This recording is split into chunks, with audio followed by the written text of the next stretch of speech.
Here's Lab 4, the Spring Mass Force Lab, and the objective was to analyze the oscillating motion of a mass on a spring, and we used Newton's second law and the energy principle, and we modeled this using BPython.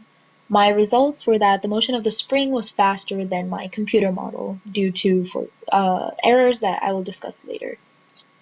Some of the fundamental principles are, of course, Newton's second law, as we used before, as seen here, and the energy principle, where the change in energy for this particular case is zero, as the sum of the net energies, which are the kinetic energy, the gravitational potential energy, and the spring potential energy, are zero.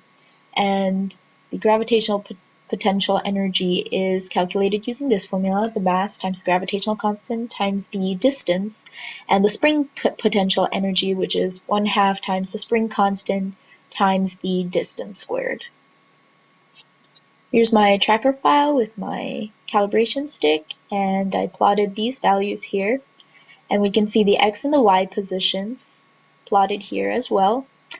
And from this I found my time period using the y positions, taking an average from 3 oscillations, and I found this to be 1.457 seconds for a swing period, and the spring stiffness I found to be 7.48 newtons per meter, and my relaxed spring length was found to be 0.173 meters.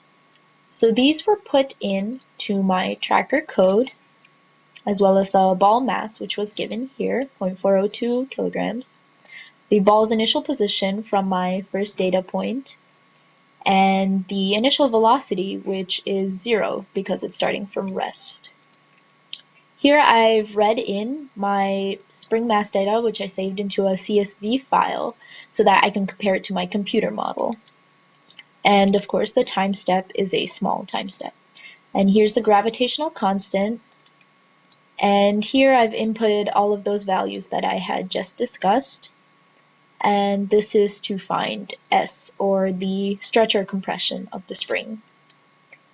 Here I've put in the energy equations, which I talked about earlier.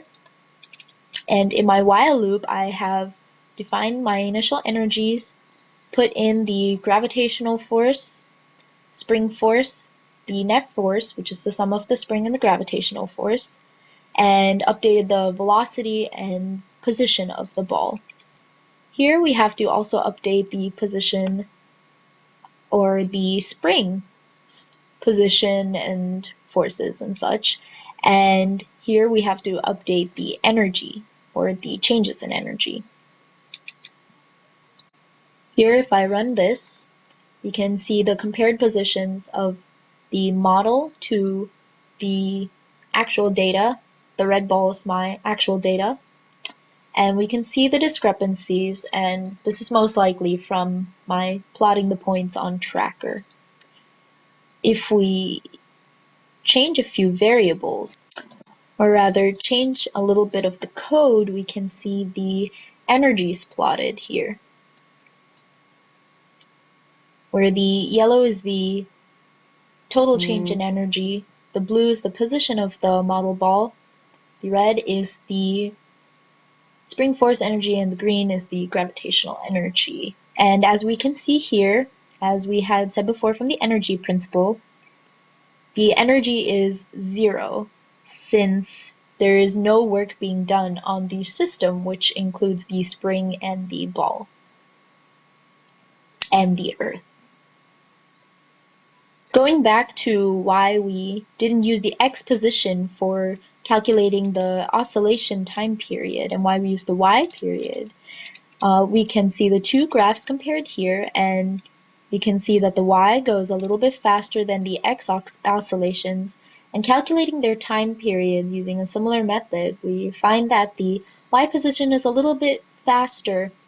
This is because in the x direction, it's accounting for the whole swing period, and that takes a longer time than gravity and the spring working on the ball in the y direction. And so we use the y position oscillation in order to calculate the time period.